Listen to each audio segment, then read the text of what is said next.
Hi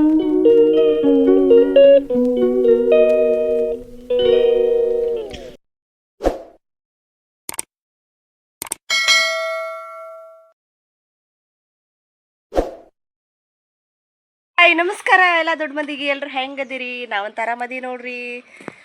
ನಮ್ಮ ವಿಡಿಯೋನ skip ಮಾಡಲಾರ್ದೆ ನೋಡ್ರಿ, ಹಾಗೆ ಸಬ್ಸ್ಕ್ರೈಬ್ ಆಗಿ ಆಲ್ ನೋಟಿಫಿಕೇಶನ್ ಕ್ಲಿಕ್ ಮಾಡಿರಿ. ವಿಡಿಯೋನ ಹಂಗೆ ಕಂಟಿನ್ಯೂ ಮಾಡ್ತೀನಿ, ಏನೇನು ಆಗ್ತದೆ ತೋರಿಸ್ತೀನಿ.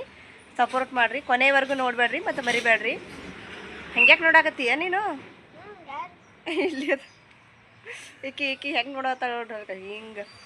ನಾವು ಅಭಿ ಎಷ್ಟು ಚಂದ ರೆಡಿ ಆಗ್ಯಾನ ನೋಡ್ರಿ, ಮಸ್ತ್ ರೆಡಿ ಆಗ್ಯಾನ. ಹೊಸ ಅರ್ವಿ ಹಾಕ್ಕೊಂಡಾನ ಮತ್ತು ಚಂದ ಕಾಡಿಗೆ ಹಚ್ಕೊಂಡಾನ, ಪೌಡ್ರ್ ಹಚ್ಕೊಂಡಾನ. ಈಗ ಎಲ್ಲಿ ಹೋಗೋದಂದ್ರೆ HPV ವ್ಯಾಕ್ಸಿನ್ ಬಂದೈತಿ. 14ರಿಂದ 15 ವರ್ಷದ ಮಕ್ಕಳೇನಿರ್ತಾರಲ್ಲ ಹೆಣ್ಮಕ್ಳು, ಅವರಿಗೆ ಗರ್ಭಕಂಟಕದ ಕ್ಯಾನ್ಸರ್ ಅದು ಹೋಗಲಾಡಿಸೋ ಸಲುವಾಗಿ ಬರಬಾರ್ದು ಅಂತೇಳಿ ಫ್ರೀಯಾಗಿ ಗೌರ್ಮೆಂಟ್ ಕಡೆಯಿಂದ ಲಸಿಕೆ ಹಾಕ್ಸೋದೈತಿ. ಹಾಗಾಗಿ ಹೈಸ್ಕೂಲ್ ಶಾಲೆಗೆ ಹೊಂಟೀವಿ.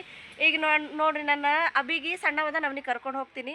ಈ ದೊಡ್ಡ ಬಳಗೆ ಇವರೆಲ್ಲ ರೆಡಿ ಆಗ್ಯಾರ ನೋಡ್ರಿ. ಹಾಂ, ಮತ್ತು ಮೊದಲು ಅಂದೆಲ್ಲ ಇವರು ಎಲ್ಲ ಬರ್ತೀನಿ ಅಂತಲ್ಲ ಅಂತ ನೀವೇ ಹೇಳ್ರಿ. ಈಕಿಗೆ ಹೋಗ್ಬೇಡ, ಬರಬೇಡತ್ತೆ.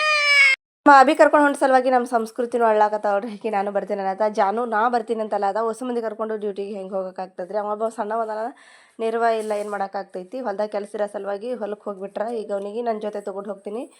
ಈಗ ಇದು ಬುಕ್ ಐತಿ ನೋಡಿ, 8th 9th 10th ಎಲ್ಲ ಏಜ್ ವೈಸ್ ಮಕ್ಕಳದ ಹೆಸರು ಐತಿ, ಅಂದರೆ ಡೇಟ್ ಆಫ್ ಬರ್ತ್ ಪ್ರಕಾರ ಐತಿ. ಇದರಲ್ಲಿದೆ ಲಿಸ್ಟ್ ನಾನು ಮಾಡ್ಕೊಂಡಿದ್ದೆ. ಈ 2 ಲಿಸ್ಟ್ ಮಾಡಿಟ್ಟಿನಿ ರೀ, 2011 ಮತ್ತು 2012ರಿಂದ 12ರವರೆಗೂ. ಅಂದರೆ 8th 9th 2 ಕ್ಲಾಸ್ದು ಮಕ್ಕಳದ್ದು ಬರ್ತೈತಿ ಇಂಜೆಕ್ಷನ್. ಈಗೆಲ್ಲ ಬುಕ್ಕ ತೊಗೊಂಡು ಅವ್ರದ್ದು ಬುಕ್ ಅವ್ರಿಗೆ ಕೊಟ್ಟು ಇದು ಎಲ್ಲ ನಮ್ಮ ಲಿಸ್ಟ್ ತೊಗೊಂಡು ಹೋಗ್ಬೇಕು ನೋಡ್ರಿ. ಈಗ ಸಾಲಿಗೆ ತೊಗೊಂಡು ಹೊಂಟೀನಿ. ಹೊಳ್ಳಿ ವಾಪಸ್ ಇದು ಬುಕ್ ಅವ್ರಿಗೆ ಕೊಟ್ಟು ಬಿಡಬೇಕು. ಏಜ್ ವೈಸ್ ಎಲ್ಲ ಸಿಗ್ತದಂತೇಳಿ ಅವ್ರ ಕೈಲಿ ತೊಗೊಂಡಿದ್ವಿ.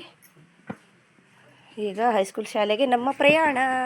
ಹೋಗಮ್ಮ ರಾಜ್ಕುಮಾರ. ಹಾಂ, ವೆರಿ ಗುಡ್. ಎಲ್ಲಿ ಹೊಂಟಿಯಪ್ಪ ನೀನು? ಹಾಂ, ಸಾಲಿಗೆ? ಯಾವ ಸಾಲಿಗೆ?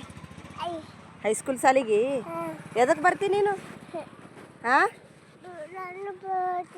ಇಂಜೆಕ್ಷನ್ ಮಾಡ್ತೇನು? ಸಿಸ್ಟ್ರು ನಿನ್ನ ಮಾಡ್ತಾರತ್ತ ಇಂಜೆಕ್ಷನ? ಕಚ್ಚು ಮಾಡ್ತಾರತ್ತ ನೀ ಬಂದ್ರೆ? ನಿಂಗೆ ಮಾಡ್ತಾರತ್ತ ಇಂಜೆಕ್ಷನ್ ಮಾಡ್ಕೋತಿ? ಹಾಂ, ಮಾಡ್ಕೊಳ್ಳ ಇರೋದ್ರಿಂದ ಬೇಗ ಚಾಲಿ ಆಗ್ತದೆ ಅಂದ್ಕೊಂಡಿದ್ದಾರೆ. ಈ ಸಾಲಿ ಇನ್ನೂ ಲೇಟ್ ಐತಂತ. ಶನಿವಾರ ದಿನ 11 ಗಂಟೆಯಿಂದ ಸ್ಟಾರ್ಟ್ ಆಗ್ತದಂತ. ಮಕ್ಕಳೆಲ್ಲ ಆಗಲೇ ಬಂದಿದ್ದರು, ಆದ್ರೆ ಕಂಪೌಂಡ್ರ್ ತೆಗ್ದಿಲ್ಲಲ್ಲ, ಹಾಗಾಗಿ ಅಲ್ಲೆಲ್ಲಿ ಕಂಪೌಂಡ್ರ್ ಮಗೆಲ್ಲ ನಿಂತಿದ್ರು. ಈಗ ಪ್ರೇಯರ್ ಮಾಡೋ ಸಲುವಾಗಿ ಆ ಕಡೆ ಮಕ್ಕಳಿಗೆಲ್ಲ ಕರ್ಕೊಂಡು ಹೋಗ್ಲಿಕ್ಕತ್ತಾರ ನೋಡ್ರಿ. ಪ್ರೇಯರ್ ಮುಗಿದ ಬಳಿಕ ಅಲ್ಲಿ ಎಲ್ಲ ನಮ್ಮ ಸರ್ಗಳದೆಲ್ಲ ಬಂದಾರೆ. ಅದು ಅರಿವು ಕಾರ್ಯಕ್ರಮ ಮೂಡ್ಸಾಕತ್ತಾರ. ಅಂದರೆ HPV ವ್ಯಾಕ್ಸಿನ್ ಎದ್ರ ಸಲುವಾಗಿ ಮಾಡ್ತೀವಿ ಮತ್ತು ಅದ್ರ ಪ್ರಯೋಜನ ಏನನ್ನೋದು ಮಕ್ಕಳಿಗೆಲ್ಲ ತಿಳಿಸಿ ಹೇಳಿದ್ರು.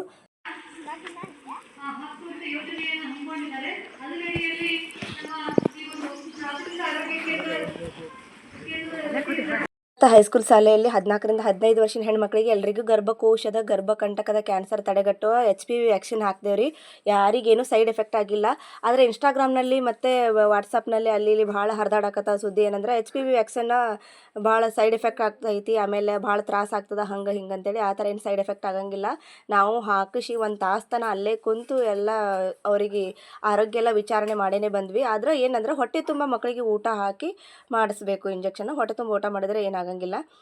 ಆಮೇಲೆ ಇನ್ನೊಂದೇನೆಂದ್ರೆ 2011 ಮಾರ್ಚ್ದಿಂದ 2012 ಮಾರ್ಚ್ ತನಕ ಒಳಗಿನ ಮಕ್ಕಳೇನು ಹುಟ್ಟಿರ್ತಾರಲ್ಲ ಅವರಿಗೆ ಈ ಲಸಿಕೆಯನ್ನು ಹಾಕಿದ್ವಿ ಸದ್ದ. ಆಮೇಲೆ ಇನ್ನು ಮುಂದೆ ಪ್ರತಿ ವರ್ಷವೂ ಕಂಟಿನ್ಯೂ ಆಗಿ ಹಾಕ್ತಾರೆ. ನಿಮಗೂ ಮನೆಗೂ ಯಾರಾದರೂ ಮಕ್ಕಳು ಇದ್ರಂದ್ರೆ ಅಥವಾ ನಿಮ್ಗೆ ಗೊತ್ತಿರೋರು ಇದ್ರಿಂದ 14ರಿಂದ 15 ವರ್ಷದ ಮಕ್ಕಳಿಗೆ ಅವರಿಗೆ ಸರ್ಕಾರಿ ಆಸ್ಪತ್ರೆಯಲ್ಲಿ ಫ್ರೀನೇ ಇರ್ತೈತಿ, ಹಾಕ್ಸ್ಲಿಕ್ಕೆ ಹೇಳ್ರಿ ಮತ್ತು ನೀವು ಹಾಕಿಸ್ರಿ. ಅದೇ ಪ್ರೈವೇಟ್ ಹಾಸ್ಪಿಟಲ್ದಾಗ ಆದರೆ 2,000 3,000 ರೊಕ್ಕ ತೊಗೋತಾರೆ. ಆದರೆ ನಿಮ್ಗೆ ಇದೇ ಲಸಿಕೆ ಹಾಕಕತ್ತೀವಂತ ಯಾವ ಆಸ್ಪತ್ರೆಯಲ್ಲೂ ಹೇಳಂಗಿಲ್ಲ. ಸುಮ್ಮನೆ ಯಾಕೆ ರೊಕ್ಕ ಖರ್ಚು ಮಾಡೋದು? ಆಯಿತಾ, ಸರ್ಕಾರದಿಂದ ಫ್ರೀಯಾಗಿ ನಮ್ಗೆ ಹಾಕ್ತಿರ್ಬೇಕಾದ್ರೆ ಯಾಕೆ ಅದನ್ನು ಹಾಳು ಮಾಡ್ಬೇಕು, ಹೌದಲ್ರಿ? ಹೆಚ್ಚಾಗಿ ಹೆಣ್ಮಕ್ಳಲ್ಲಿ ಗರ್ಭಕಂಟಕದ ಕ್ಯಾನ್ಸರ್ ಮತ್ತು ಬ್ರೆಸ್ಟ್ ಕ್ಯಾನ್ಸರ್ ಜಾಸ್ತಿ ಕಾಣಿಸ್ಕೊಳ್ತೈತ್ರಿ. ಫ್ರೀಯಾಗಿ ಗೌರ್ಮೆಂಟ್ ಹಾಸ್ಪಿಟಲ್ದಿಂದ ಎಲ್ಲ ಕಡೆಯೂ ಹಾಕ್ಸ್ಲಿಕ್ಕತ್ತಾರೆ. ಈಗ ನೀವು ನಿಮ್ಮ ಮಕ್ಕಳಿಗೆ ಮತ್ತು ನಿಮ್ಮ ಪರಿಚಯದವರಿಗೆ ಹೇಳ್ರಿ, ಹಾಕಿಸ್ರಿ. ಯಾವುದೇ ಸೈಡ್ ಎಫೆಕ್ಟ್ ಅಂತೂ ಏನೂ ಆಗಿಲ್ಲ. ನಾವು ಎಷ್ಟೊತ್ತನ ಕುಂತು ಮಾಡಿ ಎಲ್ಲ ಆರೋಗ್ಯ ವಿಚಾರಣೆ ಮಾಡೇ ಹಾಕ್ಸ್ಕೊಂಡು ಬಂದೀವಿ, ಮಕ್ಕಳಿಗೆಲ್ಲ ಹಾಕ್ಸೀವಿ.